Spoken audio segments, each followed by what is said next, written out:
when it's So said. I have a guilty Relax. pleasure. I have a Oh, guilty pleasure. I have to be honest. Well, not to get actually a confession. This is a confession. I, all the kind of nerd fandom that's around the Klingon language and all that.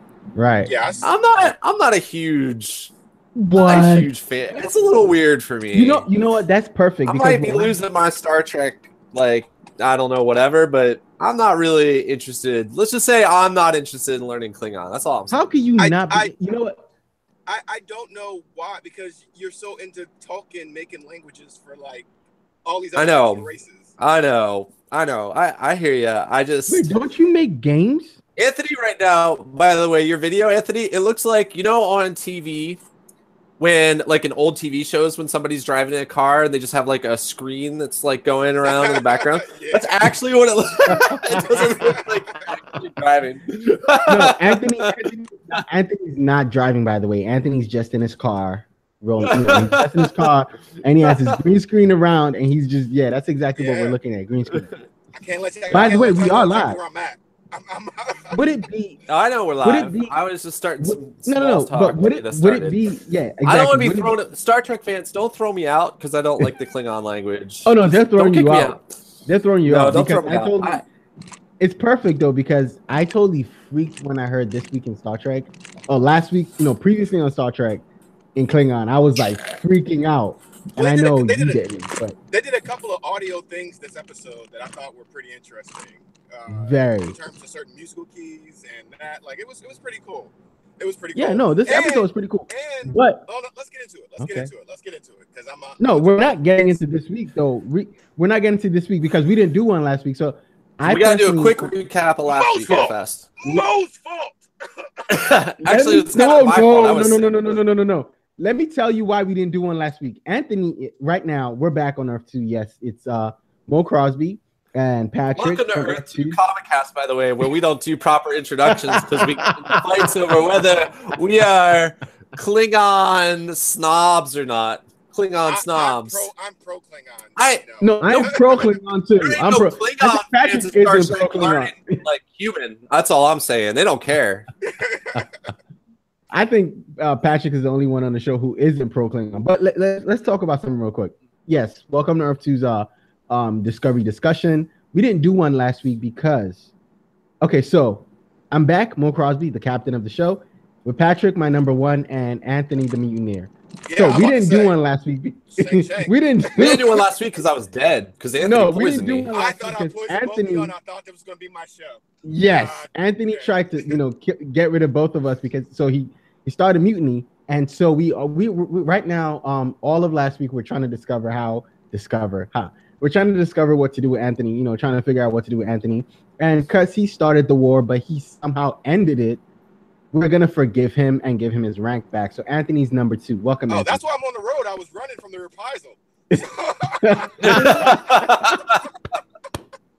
Yes, and so that's my introduction for this week's episode. Anyway, so let's get into Star Trek Discovery. Last week, I forget the name of the episode. Does anyone remember it? No. Yes. No. Yeah, if the war within, the war without, or something like that. Yes, the war within, the war without, and that I think what's funny because I think we've done this before. We've talked about how Star Trek does every, Discovery has done every episode named to kind of tie into the episode.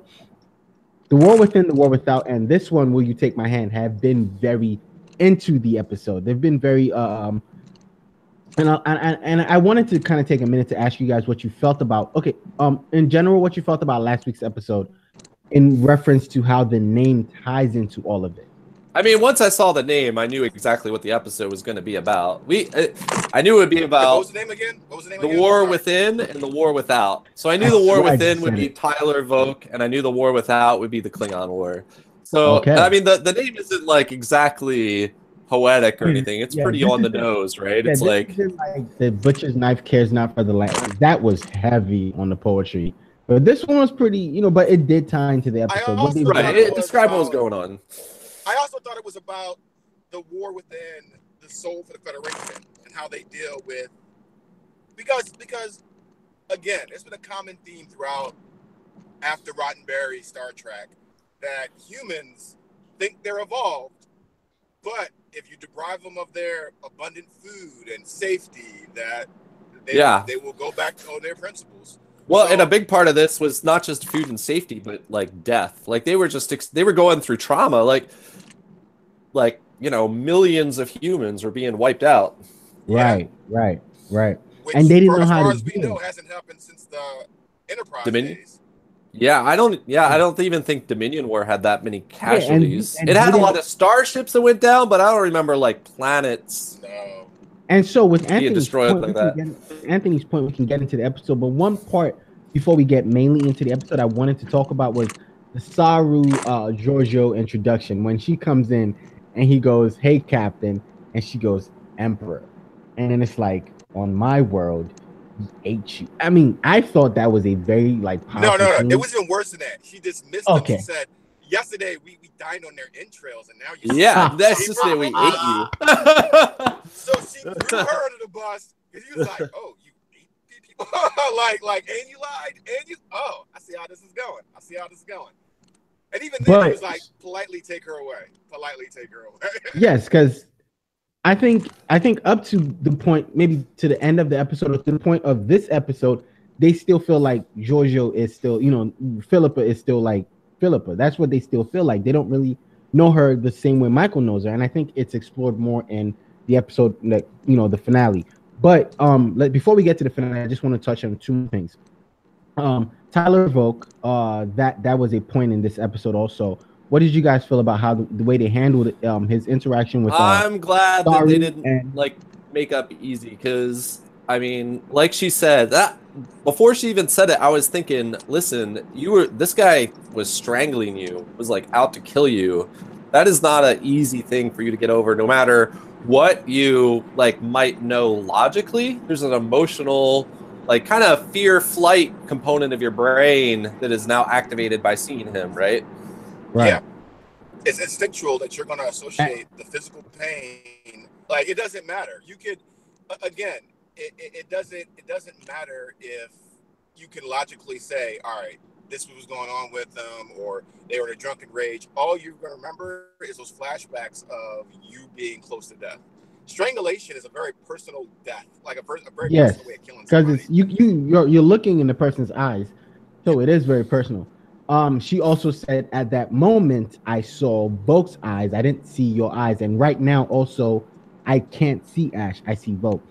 And that was a very powerful moment, because it also feeds into what happens in the finale. So I feel like anything that we're going to talk about right now was a setup for what happened in the finale. So the last thing I want to touch on in the War Within, the War Without is Emperor Philippa. I can't call Captain Philippa, but Emperor Philippa. In every moment every personal moment she had with everyone, whether it was her and the Admiral, or it was her and it was her and the Admiral, or it was her and the and Sarek, or her and Michael. How did you guys feel about the way they handled that? Her interactions with everyone. Hello? Uh-oh. I accidentally muted Anthony. That's really good, actually. There was too much background noise in the road. I hope you can hear us. Oh, is there a lot of noise? There was for a moment. It's gone now. Okay. I love Michelle Yeoh. I think I like her in everything I've seen her in. I think you just got a crush on her. But her acting and the way she I don't know, she fits this role very well. And I'm not sure what she's channeling to do it, because she's a very lovely woman up front, if I ever get to meet you. But really good like I said, you just have a crush on her. Of being I do a little bit. Being a different character than what we saw. Yeah. From when she played the captain. You know what? And the cruelty of this character, this comes out even more in the last episode. The cruelty of this character makes you miss the original Philippa Georgia that much more. Yeah. You really miss the old Philippa Georgia, even though we only saw her for, basically 1.5 episodes. Seeing the cruelty of this Emperor Georgia, it makes you actually really miss that old captain that that's what everybody else is going through, that they're missing that person. I was about to say, the beauty of this is that we're going through the experience with this crew. And we, especially with Michael, because apparently they decided to lie to the crew that just came from the alternate universe. Like, I didn't get that whole point. Guys. But that was great. And there was something about even how she fights that's sharper, and her wit. It's really well written. I didn't know that her I don't know. I just like everything about this. I have some issues with how some people acted around her. Like, all right, well, this is the last thing you got to talk about. I don't want to, but her deal with the Federation didn't really make a lot of sense to me. No, not at all. And we'll get to that in a second. Okay. And so, but one thing I want to, one other thing we good. should talk about the last episode was the terraforming the planet with the spores and everything. Yes. The special effects on that were really awesome. No, especially because those special effects, it was funny seeing those special effects of like those pods like going down on the planet and everything. And then this is like a week ago is when SpaceX launched their rocket, and you know the like booster rockets like came down and landed, and I was like, that looks just like those pods we just saw on Star Trek Next Generation. Actually, you know what it looked like? It looked like the world engine from, you know what, never mind. I don't know what that's from. I was gonna say Man of Steel, but you know, I stopped myself. Oh, yeah. I know how you feel about that. It looked like it really looked like little miniature versions of that. But you know what? Anyways, I just thought that was really cool, and it's cool that we have a spore supply. It sounds like the basic idea is the Federation saying we aren't using the spore drive anymore, but the spore drive just still exists, and we still have access to spores. So that means that writers can, as needed, use the spore drive, but it's not going to be the thrust. It's not going. Yeah. Like it's not going to be the thrust of what's going on.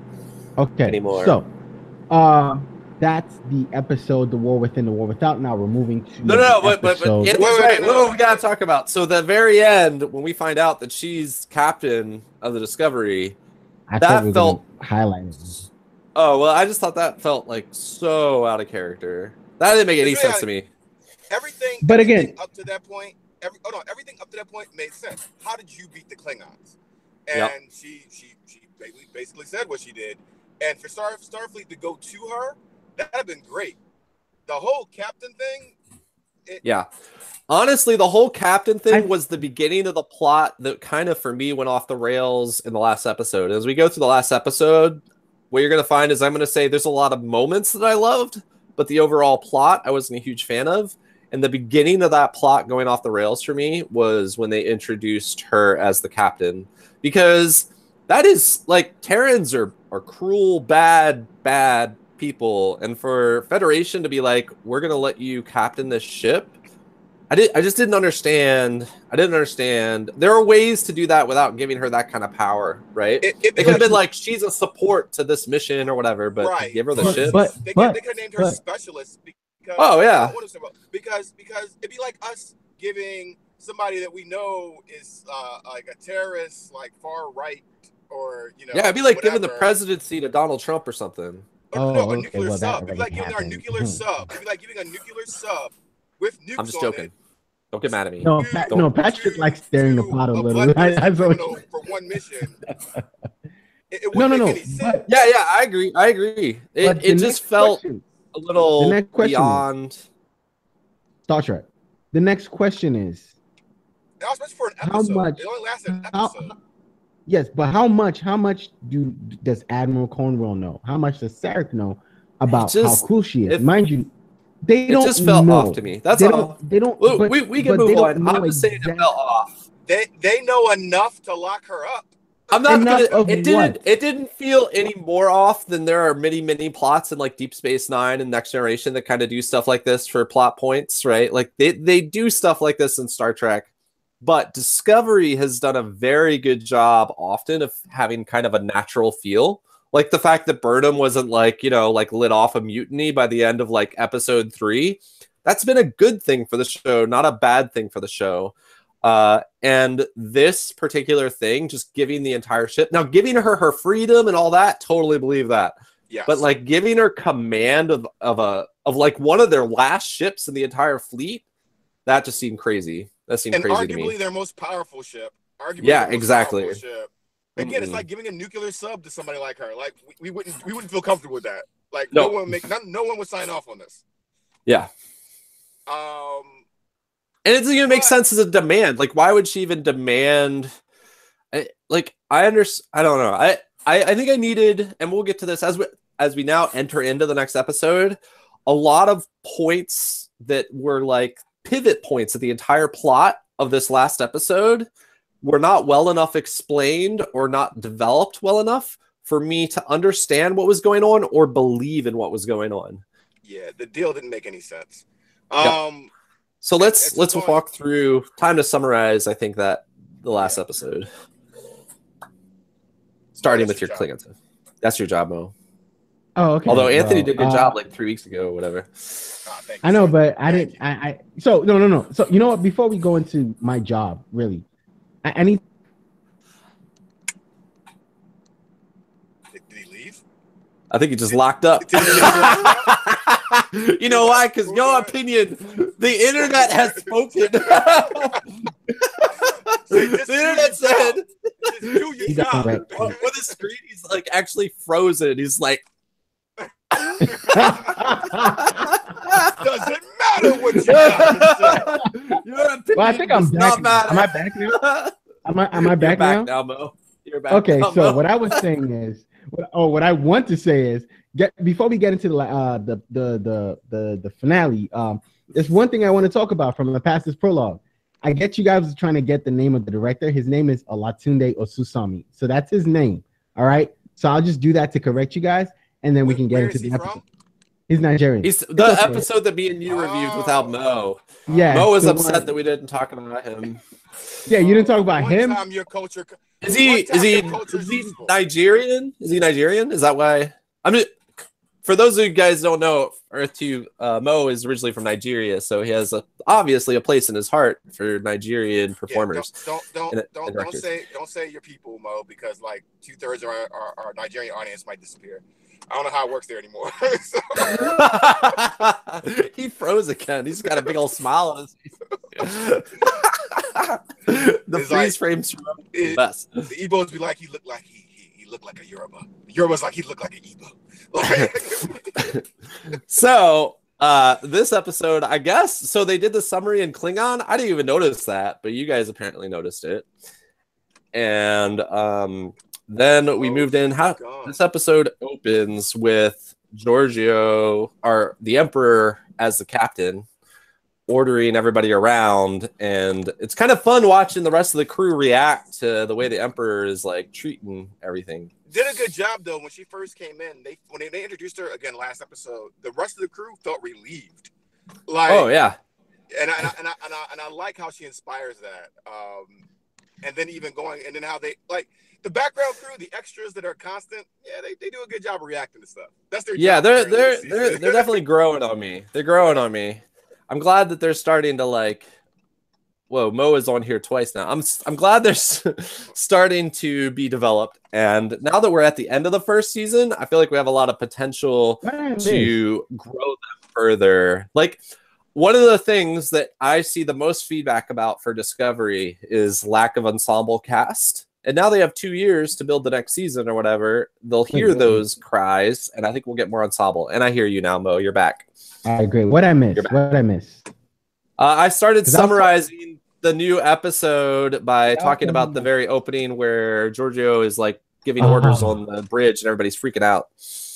Oh my god! And he froze again. And she's at that point. She shit on Saru. She shit on Detmer. She shit on she shit on everybody. That's true. Don't call Klingons that their home world. They're animals. They don't have. Oh man! They don't. Oh my god! You see everybody on the bridge was like, "What just happened? What the fuck?"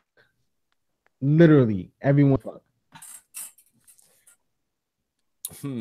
Anyway, I'm sorry. All right, we might need to have Patrick continue to summarize, Mo, because you're cutting it out. Maybe I'm gonna turn off my video, and maybe that'll help his bandwidth. And if he turns off his video and just does audio, maybe we're just audio only. Yeah. That'll help. There you go, Mo. Keep going. Dude, am I going in and out now? You are, but it seems like it's getting better. So, sorry, your internet's so rough. I don't know why it's so rough. This is the worst. anyways, what I was saying is, I thought maybe when she was shitting on everybody, kind of felt really good to me because watching that in that moment, what like I think everyone on the bridge kind of found out what they were getting themselves into. You know, it's like, oh, at first they thought they were getting, Georgiou, and it wasn't what they thought they were getting because everyone kind of looked really surprised as to how she was acting, and she was acting very out of character, and I thought that was really, really intense. No, you're there. I'm listening. We move from that next scene. I think she orders. She says we're gonna go down. We're gonna go down, but we need to before we go down, we need to get information on where exactly we need to go. And so they go interrogate at first before they go giving orders, and before they go, Michael then says to her, "Hey, Philippa, I remember. You know, where are you from? You took me there once. Where'd you go? Where's that? Yeah, like all that trying to call her out." Yeah, and Philippa again, because I'm pretty sure in the mirror universe, nothing that you don't get that much of a difference. Tells her where she's from, and boom, right? Says let's go on a walk, and she's like, "Don't you ever, call me out again. The next time you call me out, I don't care if you're Michael or whatever. It's not gonna, it's not gonna look good for you." And then Michael grabs her, and she, she does the movie "Don't you ever do that again" thing. That was kind of cool.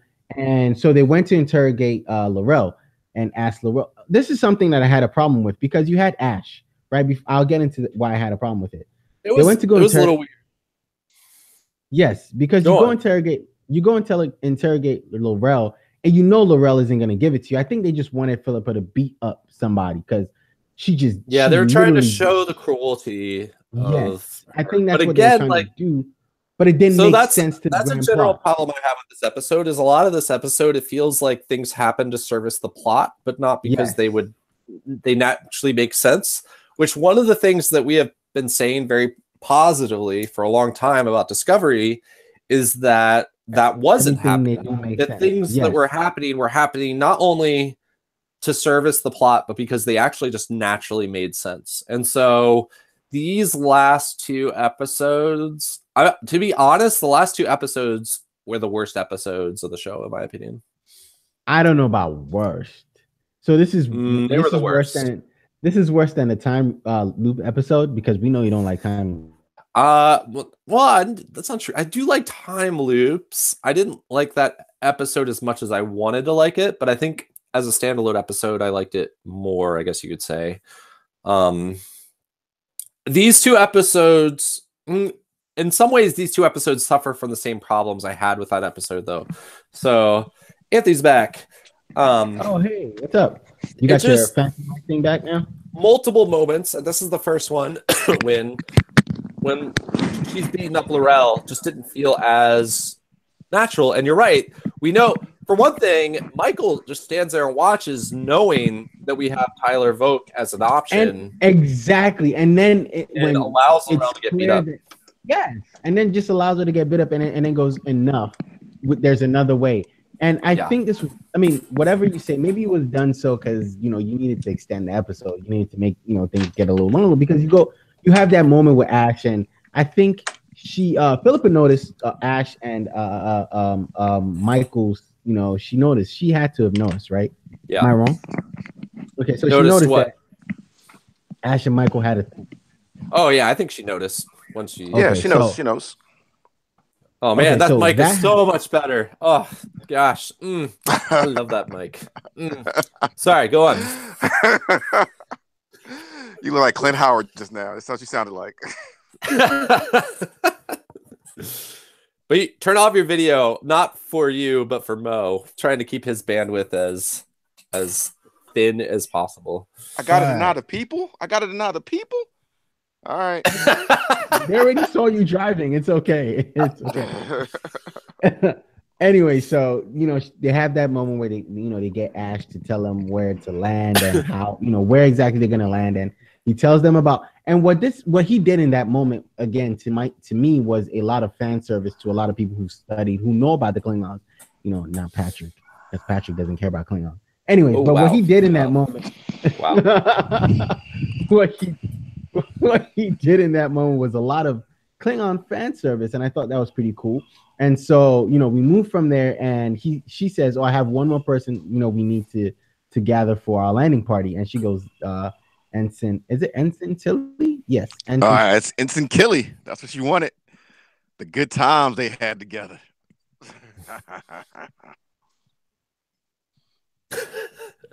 So I'm sorry, I have to shut up. I was just making a comment. Can you continue? Yeah. Okay, maybe he froze. So yeah, that was amazing. No, I didn't freeze. They did a gut the Betazoid. Oh, you just stopped talking. All right. No, yeah, when she was like, all the good times they had together, and I was like, and then they go, "That's not her," and she goes, and Tilly tries to do the salute, and Michael's like, "No, don't do that." And she's a fan favorite now. She's just a fan favorite. Yeah, totally. I think Tilly will get referenced almost any time that character kicks some ass at this point. Mm-hmm. Yes, and even Georgiou says, "Oh, these are ugly, or these don't look well," and it's like, "Oh, and so this landing party happens, and so they. Oh man, you skipped over stuff. No, we didn't. You were just coming. We already covered the L'Rell beat up scene. If that's no. I meant like when she's talking to Killy, they referenced the Betazoids, like subjugating the Betazoids. I thought that was the Beta I forgot about that. Yeah, there was another thing that I didn't have a chance to look up. What? What, Mo? I'm sorry. Go ahead. Go ahead. No, go ahead. Another part where she said destroying something that I wanted to look up before. There was two things she talked about doing with her, and I thought it was really cool to have those references. I don't know. I liked all of it, and that she saw something in Killy that we hadn't seen, that I guess everybody else hadn't noticed. I like that too. Yes, that's it. Yes, I think she's one of my favorites on the cast, so I had to.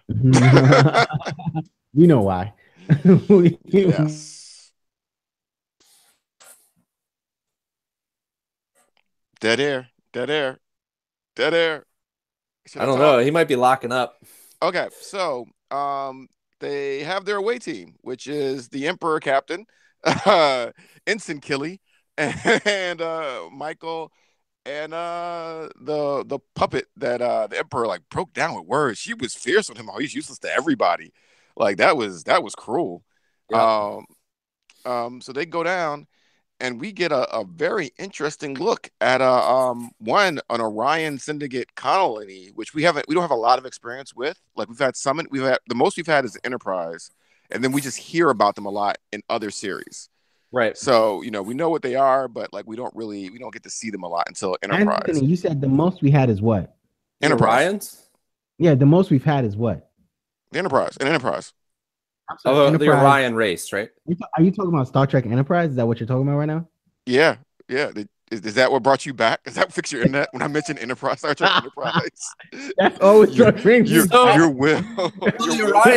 Orion race are like the generic like green race that Kirk was always having sex with, right? Right. That was what I got from that. They're the sultry pirates of apparently the multiverse. Apparently, because that's like the trope, right? Is Kirk always having sex with green alien women, right? Yeah, that's where that came from. That's what I thought. And then they like made a whole race around green alien women to have sex with, basically. Well, the Ryan Syndicate, it's like the mob. So Odo mentioned them a lot. Gotcha. They've gotten mentioned through. They're like the Hutts. They're like the Hutts of the Star Trek universe, gotcha. Where they control the crime and the black market stuff. And we got up when who is his name? Brett Spinner. Who plays Data? Who plays Data? I forget. We're losing our cred right now. Patrick's not speaking Klingon. We can't remember Data's name. When he got started at Dr. Soon's father and working with the genetically altered humans before they decided to go cybernetic, he had dealings with the Orion Syndicate, and that was the first look we got, where they were into slavery, gambling, smuggling. The men are put on glasses again.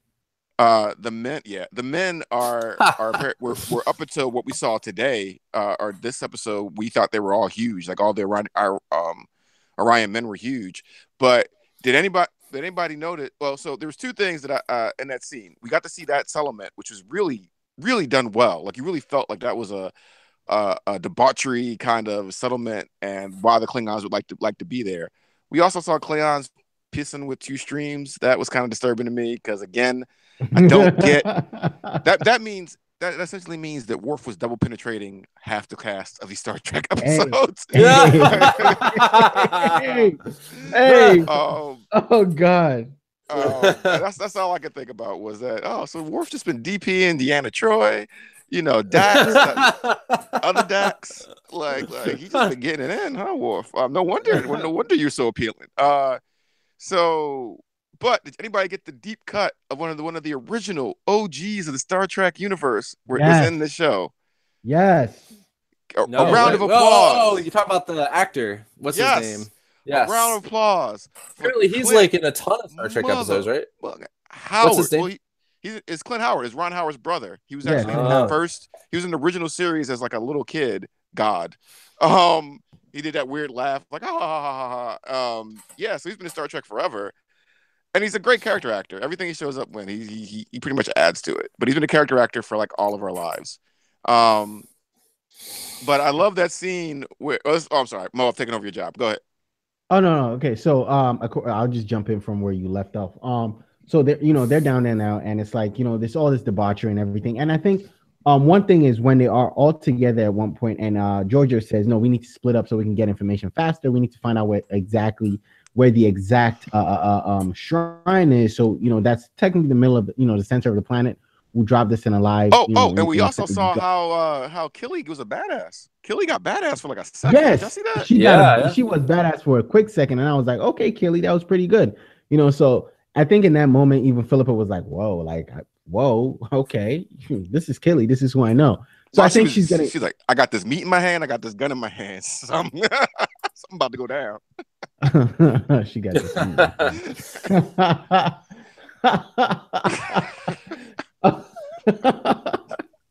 So Tilly was real badass, and I think it looked.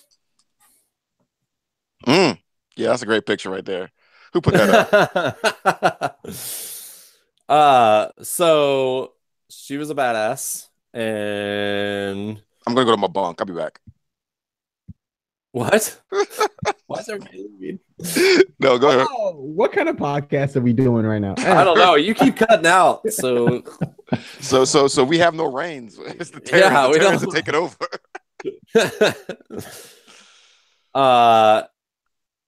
So where were we? Sorry. So Killy makes a threat because we figure how they infiltrated the Orion Syndicate because someone says we don't want Federation here because obviously they're human, and they make it seem like no, we're not that type of human. And honestly, this is where Emperor Philippa, she shines because I don't think many of the other characters could have pulled this off. Right. Are you talking about when she takes the Orion slaves? Yes. I thought that was perfect. She goes in, they split up. And so some of the dancers, the exotic dancers, come over, and she's like, "Oh, I knew this world could be." Also, how she handed the money off to Michael and them was something like out of a kung fu flick, where it was just like, I don't know how to explain it. Just like how they handed the money off, like y'all go do something else. I got stuff to do. I knew your whole universe couldn't be this boring. And and I thought about it when it was like, how much for some alone time? She's like, can we stop for a second? I just want to say, like, the world building of Kronos was fantastic. Amazing. I don't feel like we've ever seen Kronos like this. Yes, no. That's the question I was going to ask. It felt like it was something out of like. No, we've seen Kronos before, but it's always been in like throne rooms or like in house palaces or whatever. We've never like seen the High Council. Yes, that's what I've said. Have we seen Kronos in a throne room? It felt like something out of Blade Runner. Like it felt like it felt like a real city. It felt like a real. It felt like it was a lived in. It gave us that. You know how Star Wars, the original series, gave us. That's exactly what I was thinking. It felt like Star Wars. So many of these scenes on Kronos felt like you were in a Star Wars universe, not a Star Trek universe. Almost. It's lived in. It's not pristine. It's what you expect. Because for what we got from Kronos before, we've been in the movies. We've been in the new movies. We went to the surface that was kind of rocky, so it was out in the boondocks somewhere. We've been to the throne room. Into darkness, right? Yeah, we've been to the High Council a lot of times, the High Council chamber a lot of times, exactly. Different ways. We've been we've been to the courts, where Worf's grandfather tried Kurt and McCoy. Or like when on Deep Space Nine they all dress up as we went to the ceremony room. Yep. We've been to one bar during the Klingon Civil War. Man, you really tracked this stuff. Yeah, but this really felt like we were seeing the actual planet, and it was like a real planet, and it was lived on. Gosh, every away mission in this show is so good. That was a real set. That was a set. Like exactly. That was like a movie set. That's what I'm saying. That was some budget. That was some budget. Yeah. So that was really detailed. So this is the thing. So Philippa is like trying to get some. I guess it's been a minute since she relieved some stress. So she's trying to get some prostitutes, and Killy was like, "Oh no, none for me."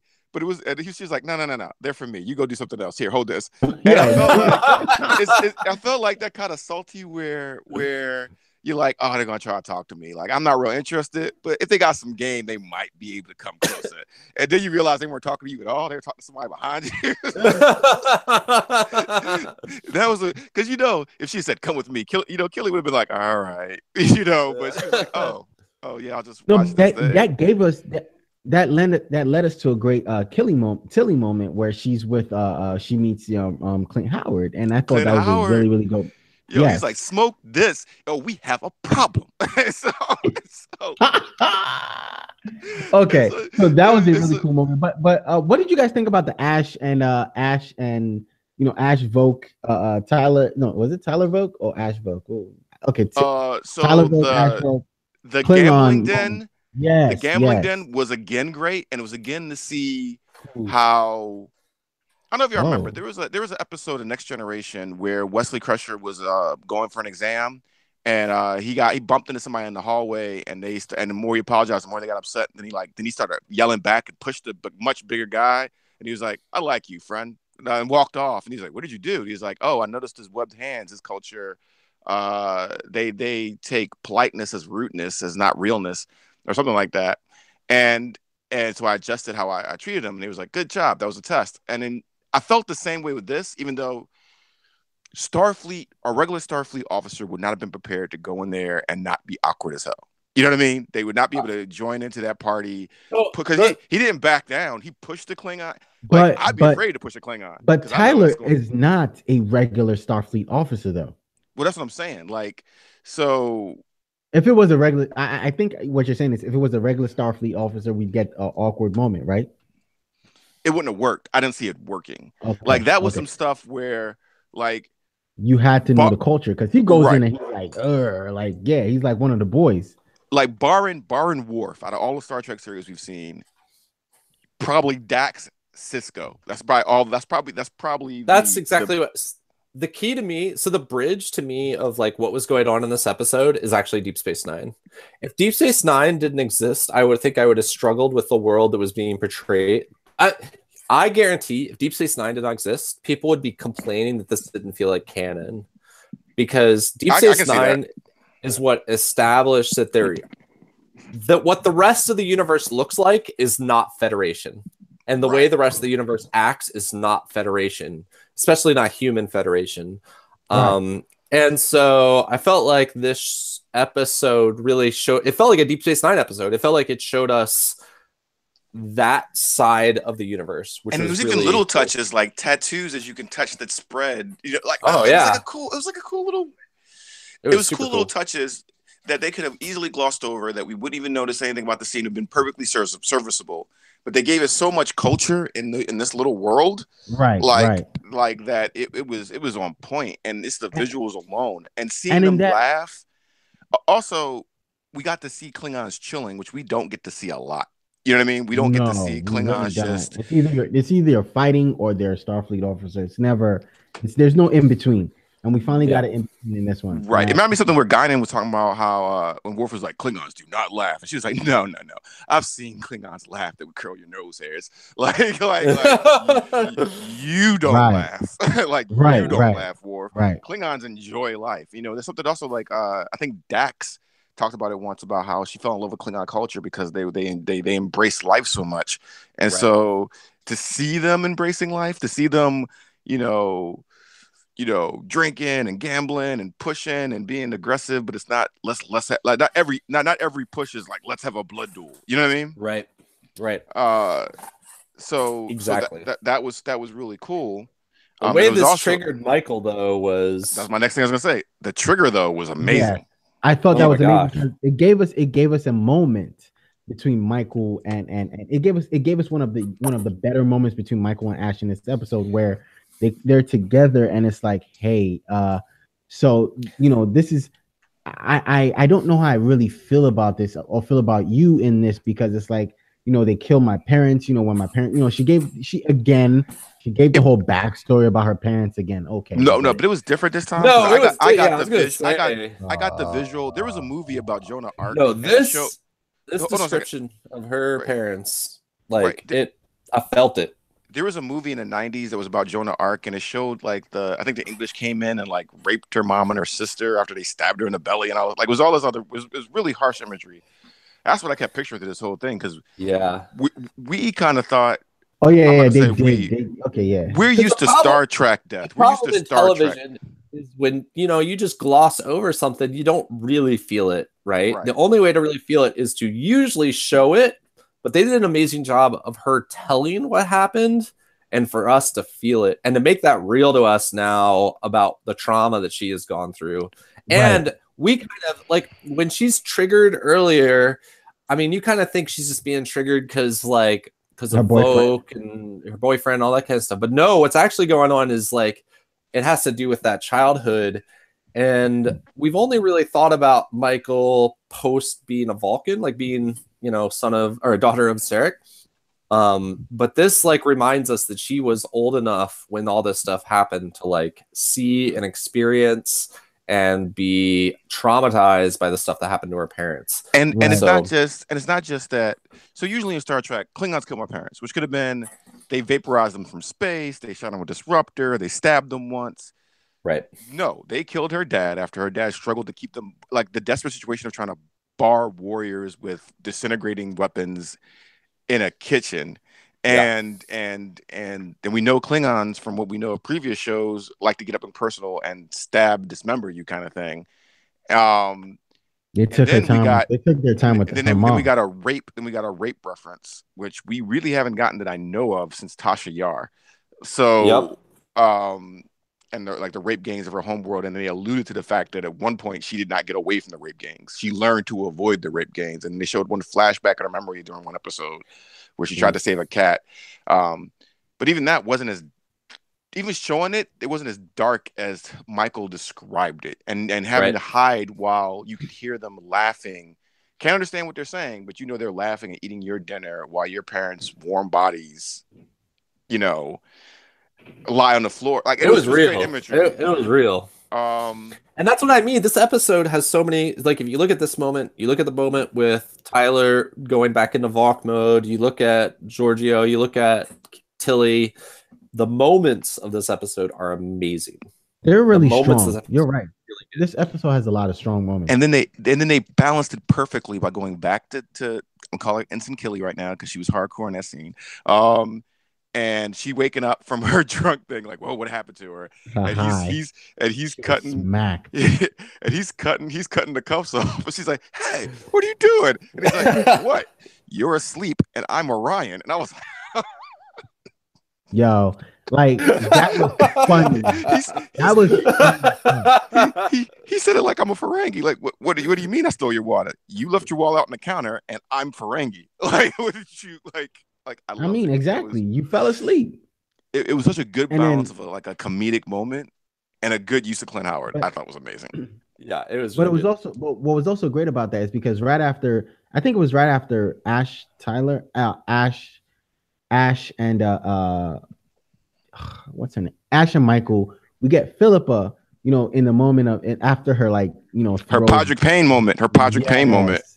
Yes, she's like, you will tell me where this, where the shrine is. Oh no, I'm talking about before that.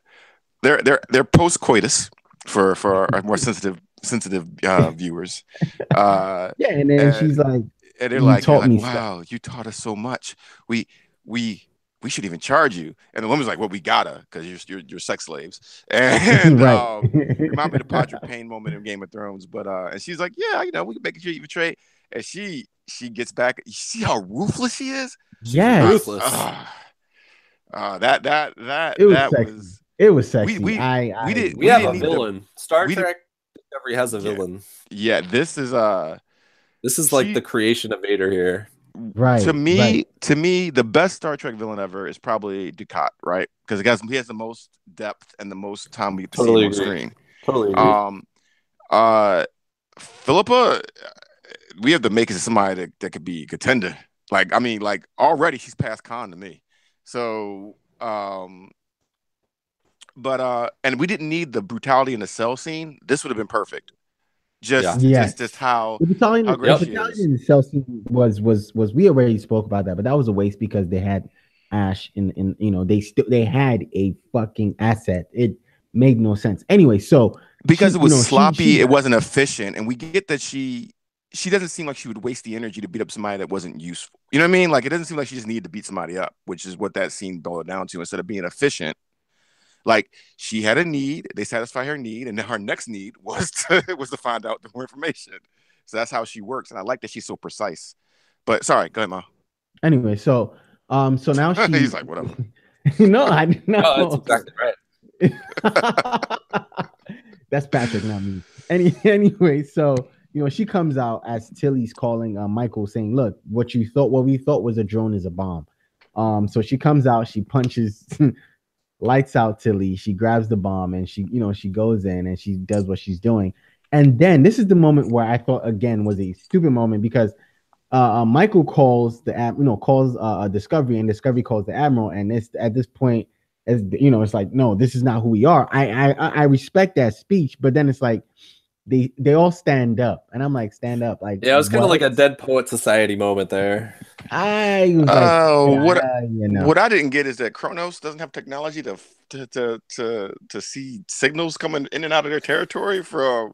No. That's why they jumped into the planet, apparently, because they mentioned that in the other episode. The reason they're using the spore drive to jump in is because they're basically bypassing. I guess all of Kronos' technology is about like looking at things coming towards the planet. Yes. And so by jumping into the center of the planet that way with the spore drive, they kind of bypass all those security systems. Yes. Okay, Discovery, you win again.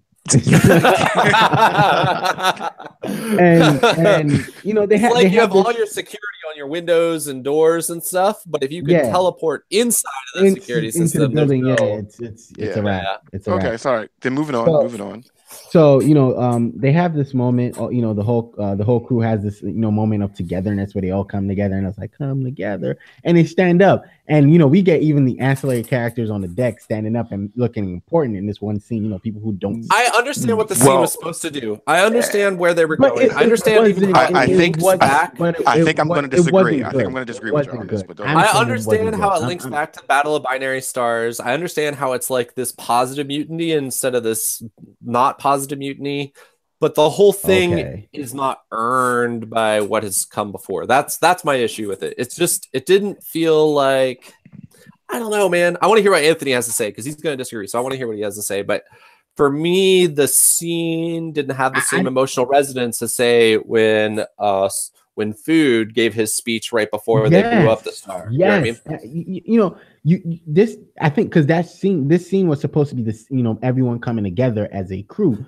It didn't feel this was supposed to be almost like the formation of Starfleet values, right? Yes, was this moment like a reset of values? But it felt very much Michael Burnham. And if Anthony's gonna say this is another Michael Burnham moment, I will agree with him. But that's what the scene felt like to me. Just felt like I do want to hear what Anthony's gonna say.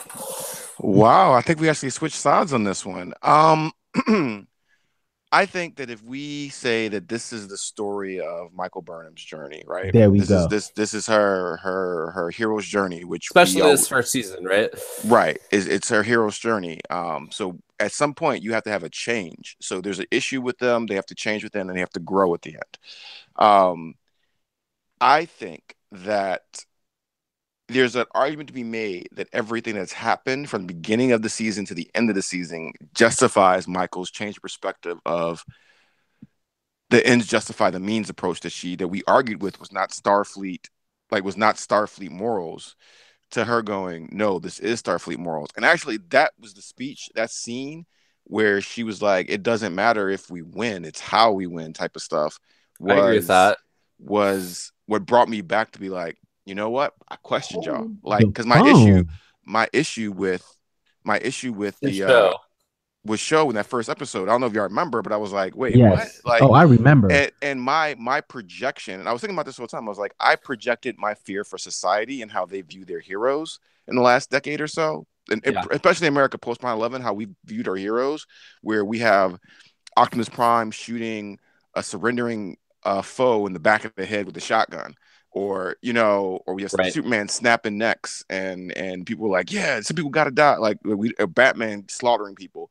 Like, absolutely. My fear for what actually stood for a hero, in my opinion of what a hero was, and that higher, like, yeah, you sometimes you just have to plant your feet, even if you're gonna lose. Even if you're gonna lose, you can lose with the same character and moral, because if you give in, if you change, you let the enemy win. I think Anthony's turn to me. You're oh my God! Like, morals. hold the phone. Like, hold on. I didn't mean to cut you off. I am just so surprised because in the beginning of the show, I remember how gung ho. You know what? Keep going. You know what? I think you're turning. So here's the thing. I would say that I agree with that, and I even saw that in what I was watching. But the delivery of that message somehow fell flat for me, and I think it has more to do with I was really having a hard time tracking this plot for some reason. Like the whole, I don't know. It would have worked better if the admiral took control of the Discovery. She stayed with it. She gave the order for the Emperor to go down there and do all this stuff as a special. Like it made more sense if you said no, the Emperor is in charge of the team, the away team. And they've been like, what? And it's like, no, because that's possible. Yeah, she knows his mission. She's done it before. She's in charge of the away team, and then get that look. And then if the admiral was on the bridge and they're like, no, we need to stop it. Saru, stop, track this thing, stop it. Admiral says, no, we'll keep doing that, because there's nothing the admiral could have done to stop them. The admiral was so far removed that there was no threat of her stopping them. There's no standing up, not I agree with that. I agree with that. So you're doing it through the hologram, so it's not like she's there in person. I think in person would have so much of Discovery, I feel like, including this moment, almost the whole show of Discovery is almost about reaction to trauma. Yeah. And so, like, the Federation has now been traumatized and is acting out of trauma. Like, this admiral is clearly acting out of trauma. She's like, just take him out, right? Which is my issue with, now, we might disagree with this. Hang on, I was going to say, the fact that Discovery is gone for those 9 months and returns, they become this force of reason, right? They return and they have the right view, because they have not been. Sometimes when you go through trauma, you need friends and people who are outside of it to help see you things rightly.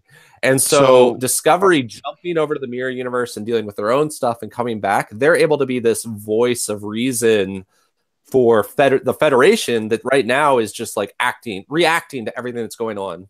There's a couple of great things here, because I equate the Bajorans to like the Hebrews and African Americans after slavery, things like that, and how a lot of times, and even like a press culture of the world, like after if you liberate yourself, sometimes there's a counterculture of being more militant, kind of becoming what you prescribed against in a way. Because that, and they mentioned that the Bajorans were used to be a peaceful people. Even the Cardassians used to be a peaceful people until they were raided. Klingons weren't as militant they were until they got invaded by a foreign force. Japan in real life wasn't as militant before World War II. So they got invaded by China, and then China wasn't as militant until they went through the 100 years of shame, they call it. That's why they can be so unreasonable now as a government policy sometimes. That wasn't a racial thing or anything like that. It's just, if you know what it's up with 100 years of shame, you'll probably know what I'm talking about.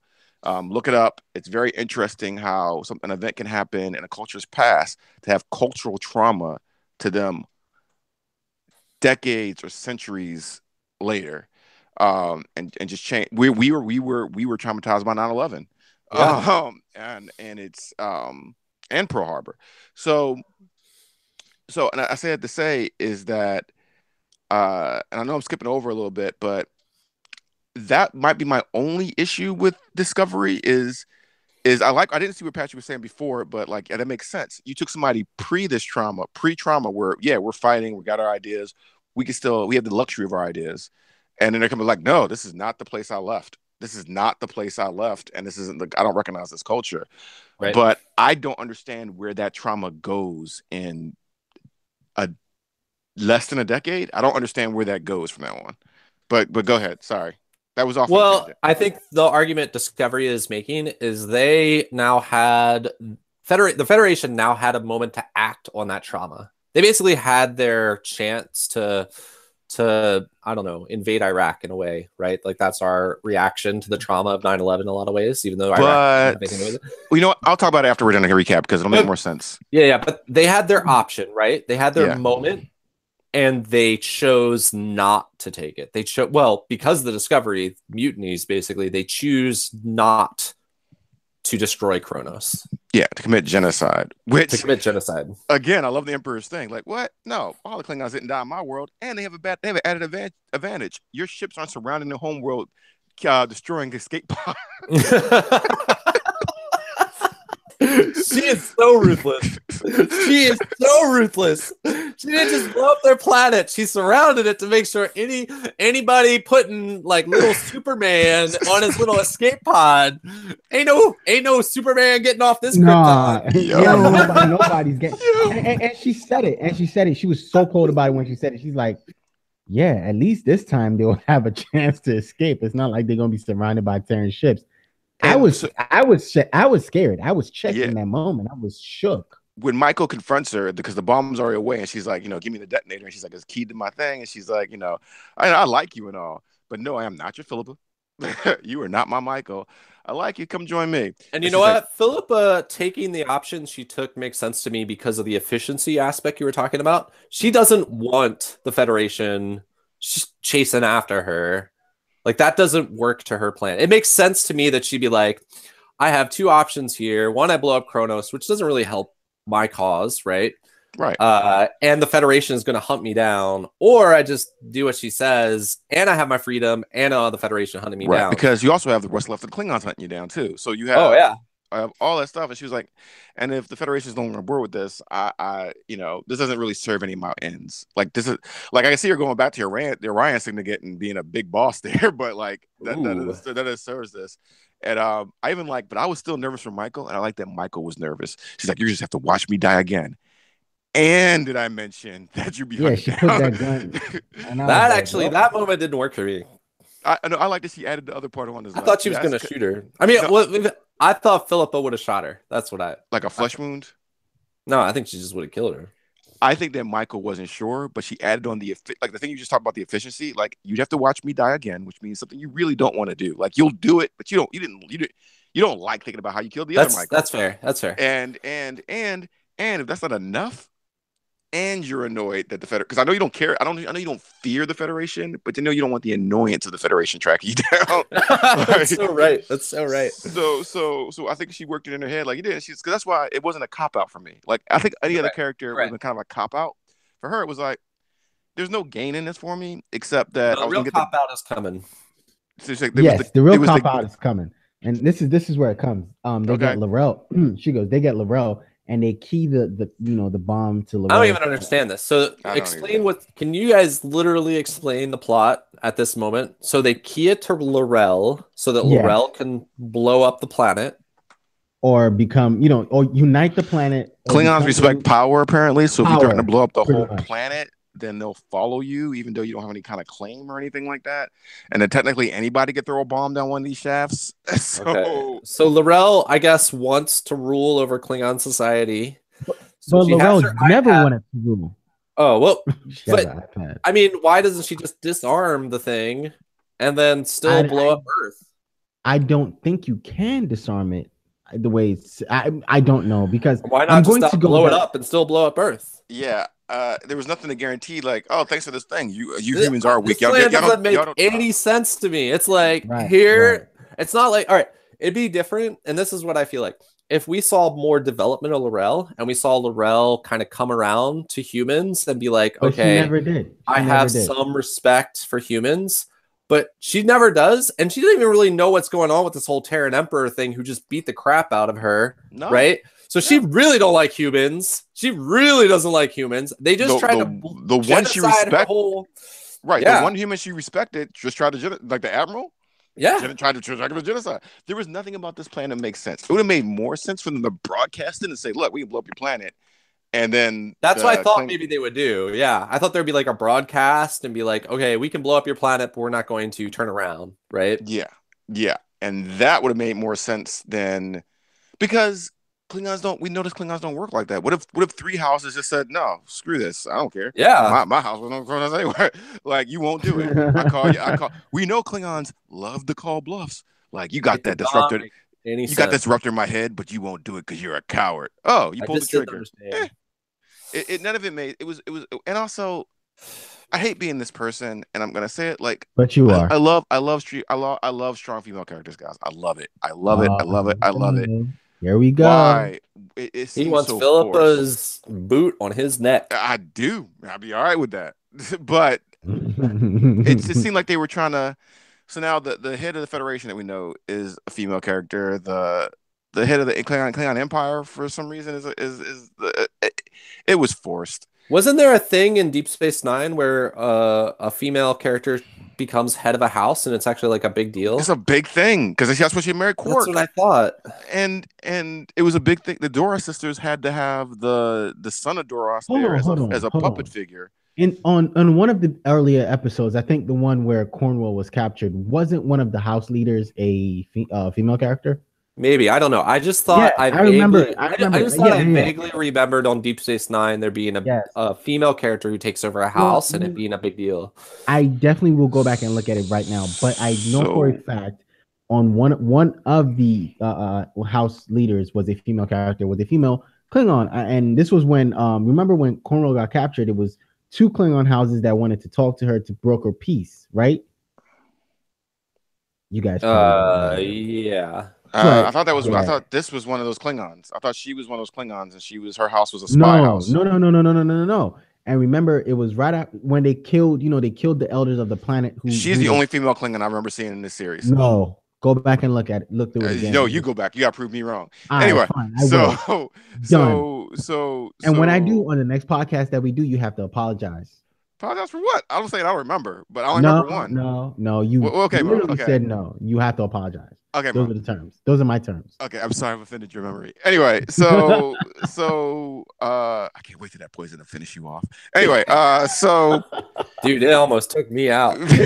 I was almost dead. But yeah, I'm not saying this from a sexist type of thing. I get it. There's been plenty of shows where all the men leaders of organizations are all men. I mean, all the leaders of organizations are men. I get that, and that is fine. This though felt really, really forced. And it did, and I think it really comes down to L'Rell not being developed. I really do. I don't think it has anything to do with her being a female, although I do have an issue with that if, in fact, that was a big deal in Deep Space Nine at a later time, which I need to go back and research that. And what I'm saying is, I hope that isn't the reason, but that is going to be the argument, and we didn't need to have that argument because we already have the head of the Federation right now is a psychologist. I don't understand how that's working at all. Like, I don't. Is she the highest? Is she? I think she's an admiral. I don't think she's the highest ranking. There's other moments earlier, but we don't know post-war. Yeah, I think we haven't seen post-war. We don't really know post-war. Maybe she's the only survivor.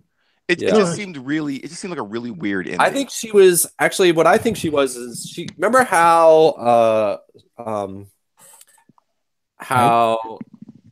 during the Dominion War, Cisco was like put in charge of the entire war. Mm-hmm. Remember how he's like, I think that's what the way I see it is she is like the one in charge of this war. That's really weird because she's a therapist. I mean, that's fair, but a lot of people died, so maybe kind of like. It's kind of like something where she ranked up. Maybe it's Battlestar Galactica. Like the school teacher's the only person lleft to be president. Yes, you're literally the highest ranking person now, so you're in charge. It could be. And again, I'm not. I have no. You're a psychologist. You think you could lead a war? No. I think that I'm trained to do certain things. I think I can lead a war better than someone who wasn't trained to lead a war. I think. Because I would say this is that being in charge of a war doesn't just mean you're fighting. That means you got to know supply lines. You have to know, like, there's different things to being a a soldier, a tactician. Sure, that's fair. And I wouldn't put the Surgeon General in command of our armed forces. Sure, you know what I mean? Fair. And it just seems like a really weird end, and not in the same way that I think it's pretty nitpicky. Yeah, this is what I'm saying. Game of Thrones, same thing is happening. I love it. All these female characters started at this place and now they're this place, and most of the power in Game of Thrones rests in women. It's a great thing. It flows naturally. These things seem like they hiccuped, and I think coming off of Star Wars stuff, it's kind of a weird thing. But I think I'm okay with it generally because it is an issue for this episode, and then we move on. So it's not even like a thing that's going to last. So no, No, I think if you're harping on Admiral Cornwell, I feel you might have the wrong person, because there probably is more to her than we haven't seen. I don't think she's. I'm all right with her, but I'm all right. If you're talking about Laurel, I am almost 100% behind you on Laurel, because one, we didn't see Laurel develop enough to where she can take power of the Klingons. No, not at all. Yes, exactly. So that's where I have a problem. That's exactly the problem. She doesn't. Why not kill her? Take the detonator. Because that's what anyone now can kill her and take the detonator. You're right. Not even just kill her. Challenge her. Klingons love a challenge. I challenge you for leadership. Right. But you're gonna say no. Let's finish the episode and then get to. You're right. You're right. And again, if I offend anybody with that, I don't like to. Oh yeah, we lost a viewer. So, but like again, I just like logical progression. Yeah. Right. That's the real problem. It's not Laurel being a woman. It's that Laurel taking over the entire Klingon Empire that easily and that cleanly. And it just didn't feel right. And I would swear that there is an episode in DS9 where a female takes over a Klingon house, and that's a big deal. It's a big deal. So that's my issue. That's it. And they mentioned that house in the opening thing in one of the first episodes. And so it's just really I would feel weird if they made Saru the head of the Federation for some reason. Like that's what it seems like to me. Like, why are you making him the head of the Federation? Like. So I'm trying to find out a reason why they would these plot points have hit like they do.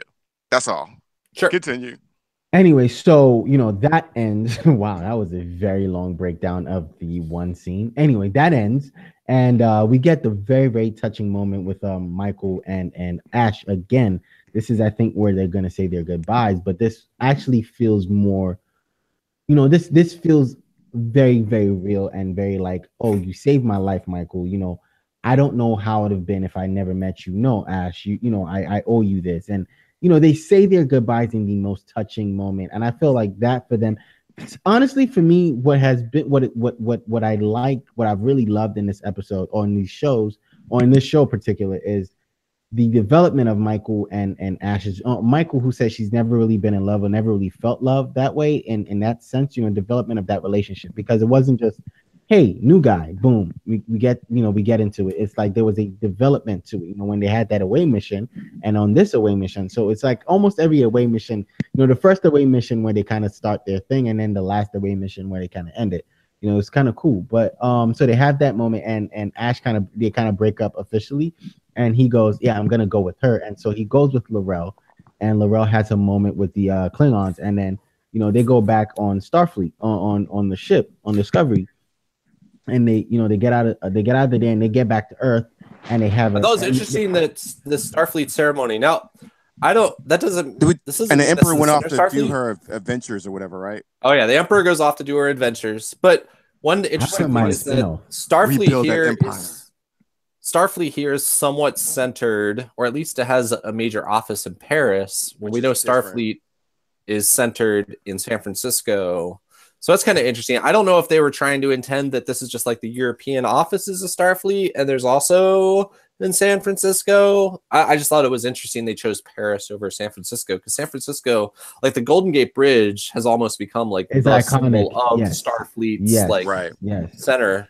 And it has to do with like the whole hippie movement of the 60s and like Roddenberry's ideals. And I mean, like there's a connection. Also, San Francisco was like the center of that whole movement. So, and also we know there's no real point in having different major offices around the world, because you have teleporter technology. You can just port if you work in the Federation made office, you can live in Australia. That's true. So it doesn't really matter. But you can have different. You know what? We're not gonna do that. I'm not gonna do that. Anyway, so she has. I just thought it was an interesting note, just a footnote that it was in Paris, not San Francisco. I thought it was interesting to see how close the Klingon Empire was to Earth. Oh yeah, and I want to talk about that afterwards. But sorry, go ahead.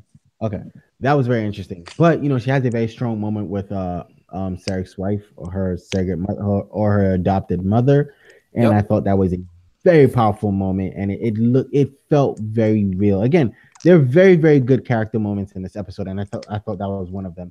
And took me a moment to remember who she was, though. I was like, "Wait, who's this woman?" I was like, "Oh." Her mother is so close in age looking to her that it's is she somebody from the bridge? I was like, oh, they're using regular umbrellas. I guess umbrella technology doesn't increase that much over the century. I mean, how many we've seen Blade Runner? Umbrella technology doesn't increase that much in the future. Right. But it gets lights. They get lights. Exactly. That's all you get is lights. Because you want an electrical umbrella in a lightning storm. That's what you want. Anyway, she gets another in another series of strong, powerful character moments. She gets one with Sarek, where Sarek is like, one her mother calls her daughter, and I think Sarek also does in this moment call her a daughter, and he gives her badge back, and she's back to being a Starfleet officer. And I wanted to mention this. Spock has inferiority complexes. I'm pretty sure. Well, that's what I was about to say. So the whole time this is happening, I felt like there is a gaping hole going on right now because they are not mentioning or talking about or in any way, like Spock basically does not exist in this moment at all. And so that left me kind of concerned and almost annoyed until we get to the end. All right, I just want to mention that. In that moment, I was like, this isn't working for me. And I wanted to mention that moment. I wanted to stick on that moment for a little bit because I remember in the beginning of the show, I'm not sure which one of us said it, but I'm gonna put my money on Anthony. He said they better not give her back her she better not come back to Starfleet. He said that she better be able to earn it. It better feel earned. Right. It better. I think he said like it better not be by like in 2 episodes she's on the bridge. Right. So Anthony, how do you feel right now? Okay, so I think that you can't. So with everything that happened, right? So she has earned her redemption more than Kirk has earned his 50 redemptions with Starfleet. So you know what I mean? Like I feel like you just treated Kirk so heavy right now. He stole a starship. He stole starships. He disobeyed her. He's broken the prime corrective. He gave primitive people weapons. So.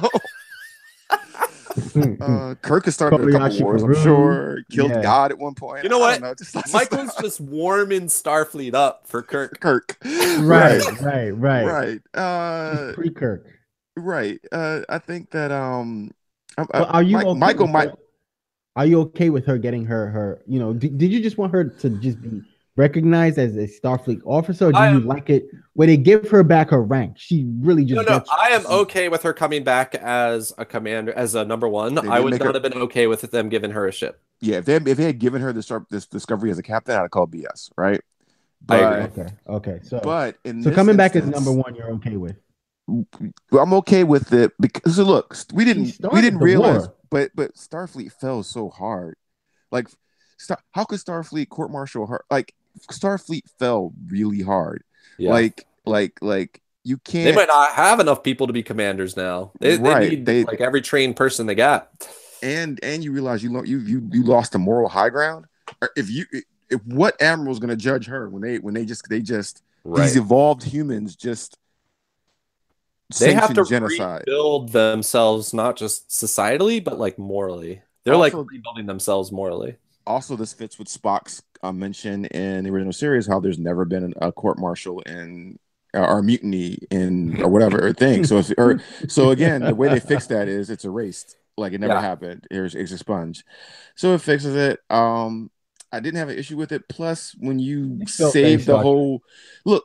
Kirk will save a mission and he'll get his ship back and his rank back. She saved the whole Federation. Like literally, she just saved her.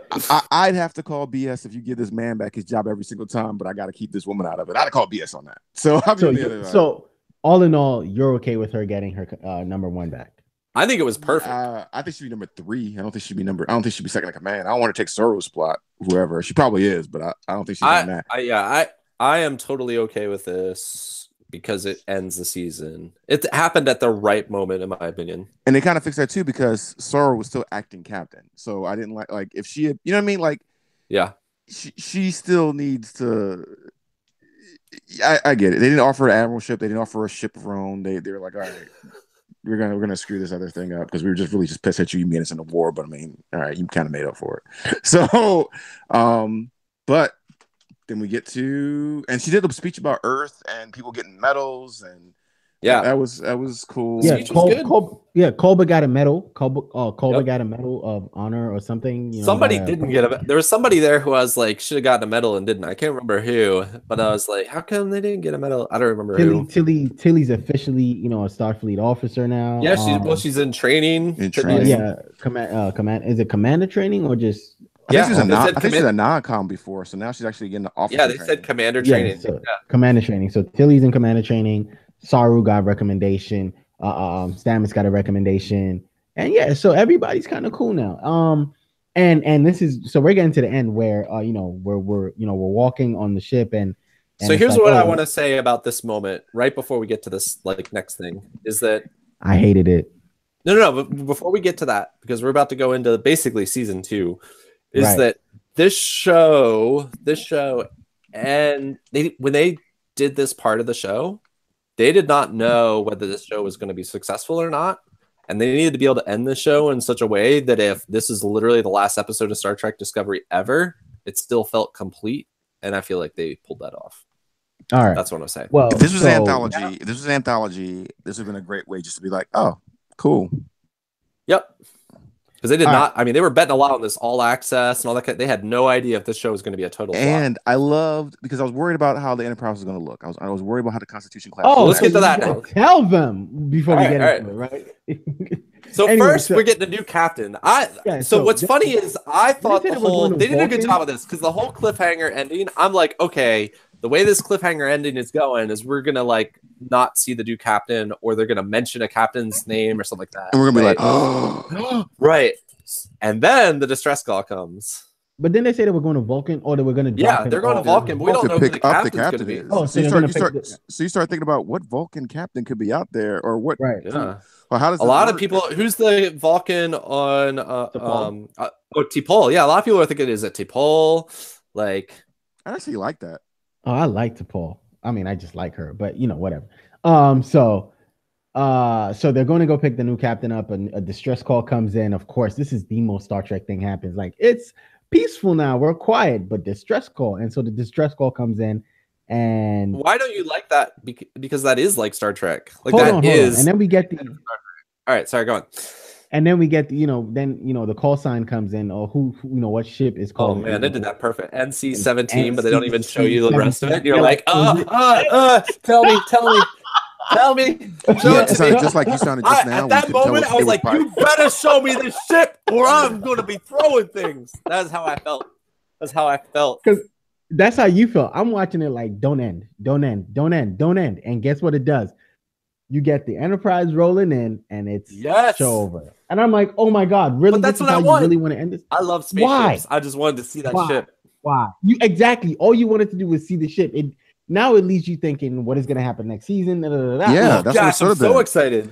It was like it was like the old serials where they were like, "Oh, you finished your invention." But question: If you saw NC-17, and they cut off without saying which 17, without going into the rest of it, I've been angry. Why? Because I want to see. I want to see the Enterprise. You just want to see. Yes. Mo, because I love spaceships. There's a big culture. There's a big culture online that's all about the ships and the tech and the designs. There's a whole podcast dedicated to it. Really, I care about the characters. Listen, Mo, you just care about the character. That's fine, but there's a whole community that has been discussing the buildup of seeing a Constitution class ship this whole season. It's been a really big thing. And you saw the people who did they took that wireframe that was in 4 episodes ago and still did the whole CGI to build that ship. That's how into it they are. Right. And people were still questioning the thing. So to actually see a Constitution class ship and see the Enterprise, it was a big thing. It didn't take away from anything. There was nothing it took away from.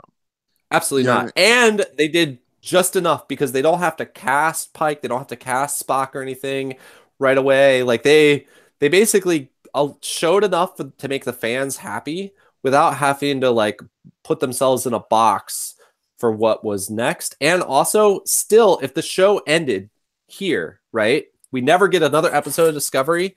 We still got to see the Enterprise, a Constitution class, the Enterprise in Discovery, and right? And that answers so many questions because there's been size issues. There's been things like, or did they redesign what the ships look like?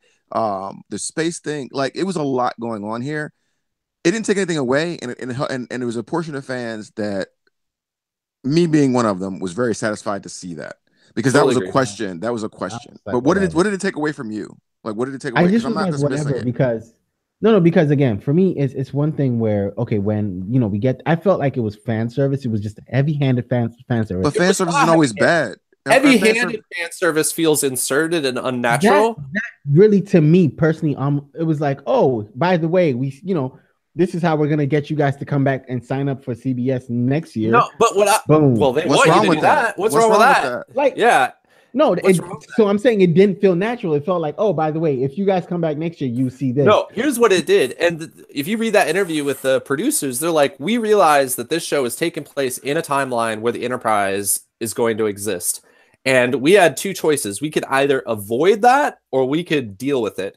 And so they decided that they were going to deal with it by like ending the season with the Enterprise so that next season, because the war is over, they can like show and deal with the Enterprise. They can deal with Spock as Michael's like adopted brother, like all of those things that have been more concerns and questions and kind of annoyances, right? That people have been raising about canon and all that kind of crap. They are saying, hey, guess what? We're not avoiding that stuff. We are going to deal with that in season 2. Don't agree with you, but I hear you. I don't agree with you. It's answering a lot of questions for me. It's also giving me because again, you could justify that, no, this is space. They never run into the Enterprise. But I would have felt like that was a wasted opportunity. It was kind of like the same wasted opportunity that if you have 3 different Star Treks going on at the same time, or you have Flash, Arrow, and the Legends of Tomorrow on the same time, why not have a crossover episode every once in a while? You know what I mean? Like, totally agree. This is what we've been asking for, is to say, oh, the Mycelial network must connect to the Prophets because they think it the same way. Like, you don't have to go into Deep Space Nine, but there could be these are the Prophets. We understand this universe. If a Q showed up, like there's things that connective tissue to this universe. And there was things we were wondering because there are aesthetic changes that don't necessarily change the history, but we're supposed to just the same way Klingons didn't always look like they do. You know what I mean? And how perfect is it that they only have to cast Spock? Like that basically because Pike is in charge and none of the other crew is on the Enterprise that's from Kirk's era, like they need to cast Spock. But in a lot of ways, if we never meet Spock in this show, and yet he's such an important character as part of Michael's family, it would have felt like it would have felt, how in like Supergirl for the first season, you only ever see like Superman's boots and stupid stuff like that. Yeah, it would have felt like that. I hate that stuff. Why not just deal with it? Right. And to me, if you didn't have her be Sarek's daughter or whatever, then no, you don't have to deal with Spock at all. You know what I mean? There's other people in the universe. Yeah, it doesn't have to be so close. But the fact that you made her Spock's sister, and we don't get a photo, a flashback, totally communication. She's on mutiny. Spock. Like, yes, Spock is kind of cold, but like he ain't, it didn't make any sense. It doesn't make any sense. And we get to meet a young Spock who, like, Spock grows a lot because of Kirk. Spock is going to be a very different character. And seeing his family dynamic, you kind of get more and more into that. Like, I'm interested to see how they play that because honestly, this kind of makes sense a lot for how we know Spock, because Spock's really not like any other Vulcan we see. I'm happy you guys are happy about that, but that's cool and whatever. But I'm still not sure what it took away from you. No, I don't understand why it took away either. I'm really happy for you guys. I'm really happy that you guys really felt like. I just thought this feels like you guys said it like after a breakup. Yeah, girl, man. Yeah, I'm glad you're happy with somebody else. I'm glad you found happiness. Oh, you got kids too? Oh, no. Well, I'm like, he rich it's too? Almost like you were hoping that Enterprise never happened in the show. No, if it happened, I wouldn't mind it happening while the show is going on. Like, say, not for me to sit and wait to try to guess what's gonna happen, and then you don't like the tease. I don't like the tease. It's like you remember The Walking Dead, I think season 6 when it was ending with Negan, when See, that was different. I hate to tell you, if you don't like tease, then you better just stop reviewing TV shows. What? Well, this is what I would say. Anyway, this I want to. Hold on, Mo. Okay. But this is what you gotta say. We also come from an age where, like, Next Generation had a tease. Captain Picard got turned into a Borg, and then we didn't see that until next season. That wasn't resolved. You know what I mean? Like cliffhangers were a real thing before people realized that cliffhangers used to be such a thing because it meant that it gave your show a slightly better chance not to be canceled. And this is a good cliffhanger because it's a cliffhanger again. It's a cliffhanger that if the show had been canceled, it would have still you've been like, well, at least we got to see what the Enterprise looked like in a Discovery It answers universe. more questions than it raises. Totally agree. And so it's also like one of those old time serials, where it was like, oh, you finished the adventure, but oh no, what's this? Find out next week. Like, you know what I mean? Like that's what it felt like to me. It didn't take any away. It didn't say like the whole universe didn't start to crumble and we had to figure out what is this. No, it just showed, oh, Enterprise was in trouble. We got to see the Enterprise. It was a great reveal. Moving on. Next, see you in 2 years. It's like, and even that classic music at the end was great. Oh, it was so good. It was so good. But moving on, I want to say something about this. What I don't understand is that the whole Federation just suffered a big trauma. Like apparently they were wiped out to like what down to 20% of their territory. Yeah, their people just killed and all this other stuff. We go into original series. Kirk is cocky with Klingons. They're not afraid of Klingons. We haven't gotten a good answer to how they're countering cloaking technology. And if cloaking technology wrecked them this bad, why would you agree for the Romulans? We'll never develop cloaking technology. Yeah. Why would you agree to that? Cloaking technology just pretty much ruins your You almost were wiped out because of cloaks. Now, if cloak was just a slight advantage and not a game changer, yeah, that makes sense. But none of this that's what I don't get now from going forward. Like that doesn't make sense to me now. But it doesn't make sense, but I feel like they're going to answer it because we have a question like this. Discovery handles everything. You answer everything. I think also one of you guys said it in the last thing you guys did without me. I hate that. In the last one you guys did, I think one of you said it, how Discovery tends to answer. Or Discovery has kind of filled in some plot holes from like other Star Trek. And now they're filling in the biggest plot hole of all, which is Spock. But my basic question is: there's no way you go from this near genocide. It's kind of like if y'all watched Deep Space Nine, if y'all watched Babylon 5, Earth almost got wiped out by the Minbari. Their whole culture changed. Their whole attitude towards races changed. How they revered, like it was a major shift, and they showed that shift because you just don't go from your whole society being not wiped out to like a couple years later, kind of acting like the Federation acts. And it's also weird too because every time, in the majority of the times we've seen the conflicts, whether they're alternate universes or anything like that, with the Klingons and the Federation loses now. Like it's pretty interesting. And people could argue that this was not them losing because they could have blew up their planet. At worst, it's a stalemate because that force could have still came and killed Earth. Yeah. So at worst, it's a stalemate. There's some things I don't think they're gonna waste time trying to answer what my concerns are with that last episode. But overall, I don't think so either because I think they kind of like tied it up, and honestly, I just don't even want to deal with it. Yeah. I just want to move on. Okay, but... so what I did like about this episode though is the finality of the war. Like we're done. I hope that we're done. Like I don't want to see it in the next season. I don't want to hear just move into the next season for me. And if you want to, I think now in the next season you can explore more more episodic things, as opposed we can explore more races, we can explore more of the crew. Yes. So we have to figure out why the network isn't used again after this. That's still a mystery too. Yep. But what I will to go on one point Anthony said is the psychology of things when you saw in the Admiral's face in the last episode, where when they jumped to the base. Oh, was it base number 1 or something? And she saw the destruction. Dude, and you felt it. And she couldn't even make the call to jump back out.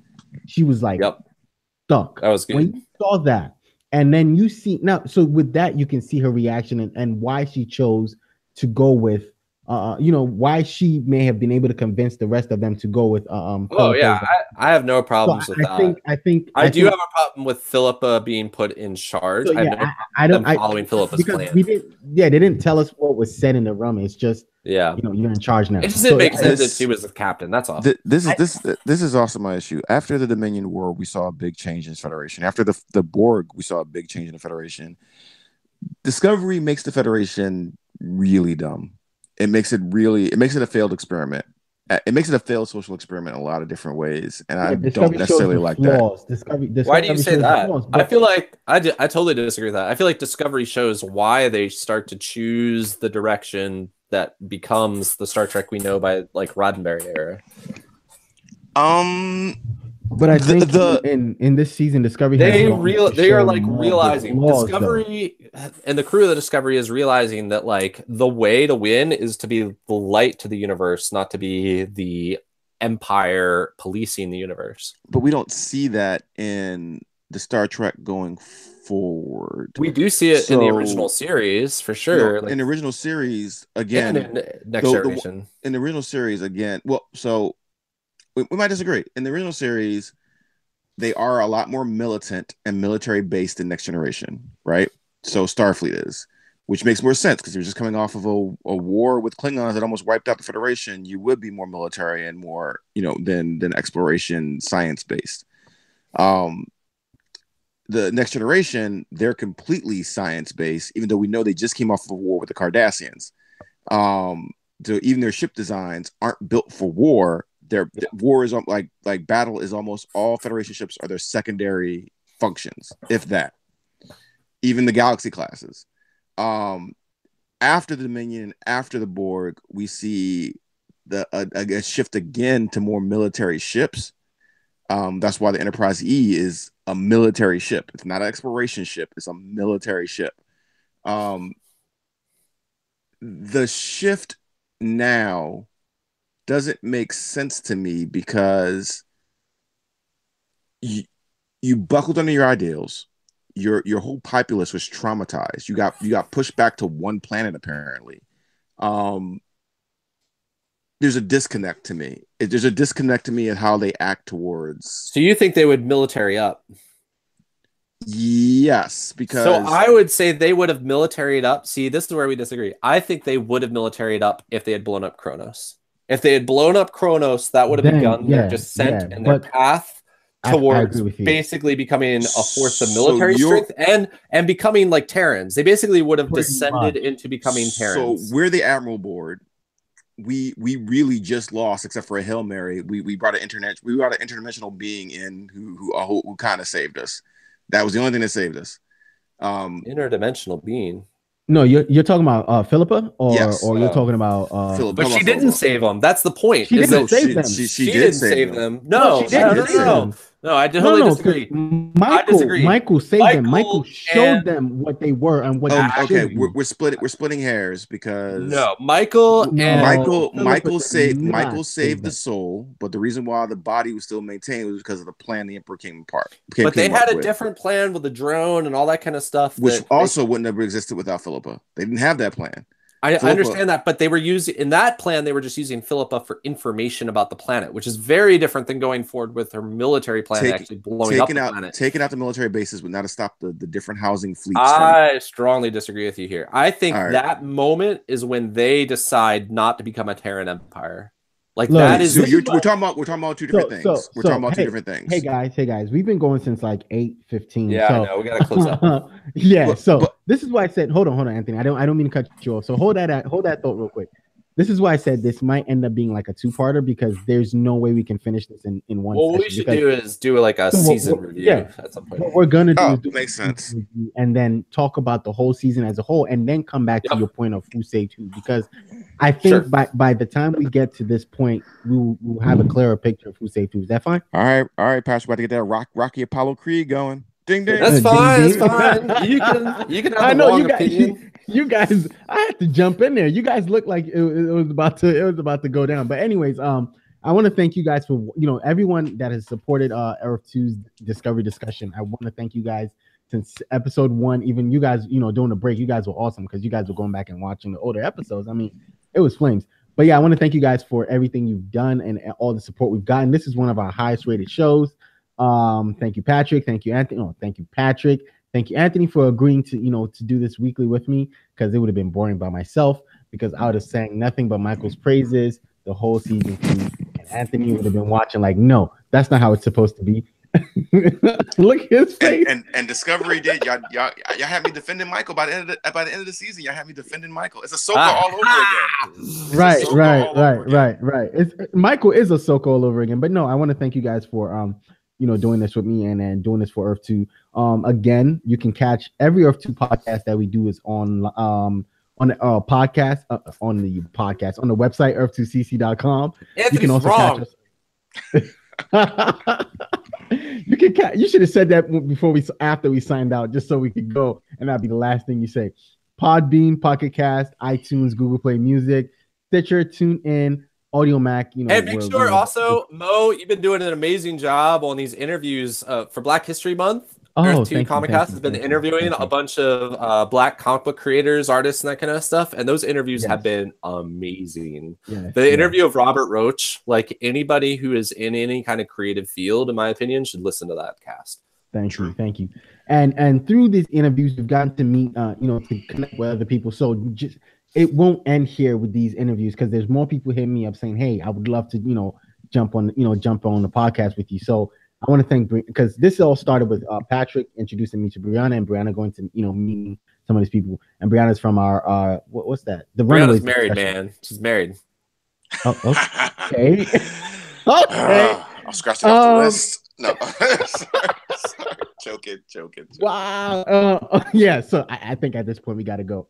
Again, I just want to thank everybody. Thank you, Anthony. But we will be. I'll try to see if we can come back next week or maybe 2 weeks so we can get more people to come and do this with us. And talk about Star Trek Discovery as a whole season. Might even get Christopher because Chris. Yeah, we should get Chris and Kyle and a few other. Let's just also stay tuned for that Black Panther review we're gonna do. It's gonna be awesome. I need some tickets, man. You're right. Can't wait. So again, thank you guys for watching. Thank you guys for listening, and we will catch you on the next one. We are out. And poison not. Anthony is wrong. He's wrong.